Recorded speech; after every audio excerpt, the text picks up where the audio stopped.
আসসালামু আলাইকুম। এটা আমার হাঁসের খামার।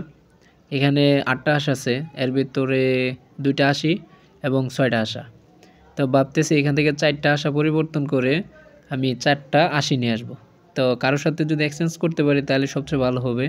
তাহলে আমার প্রোডাক্ট হবে, মানে ডিমের জন্য নতুনভাবে ব্যবস্থা করা যাবে। হাঁস এখন খাবার খাইতেছে। এখন তার সাথে আমার মুরগার খামার আছে। এই তো মুরগার বাচ্চারে খাবার দিলাম। তারা সবাই খাইতেছে। এটি নতুন এটি নতুনভাবে বড় হইতেছে। এটির বয়স আজকে ৫৪ দিন। তারা খাবার খাইতেছে। মাঝে, মাঝে ঝগড়াও করতেছে। একই মায়ের ঘরের। আর এখানে আমার মুরগিরা কুটছে বইছে ডিম নিয়ে। ৩ টা মুরগি। খুব শীঘ্রই বাচ্চা ফুটবে। আরেকটা ফুটছে ওই তো। আর এখানে এসে তার যে ছোট বাচ্চা, এরার বয়স হইছে আজকে ১৮ দিন। তারা এখানে খাইতেছে। আর বাহিরে যারা একটু বড় তারা বাহিরে আছে। আর ওই যে ২ টা বাচ্চা তাদের বয়সও ১৮ দিন।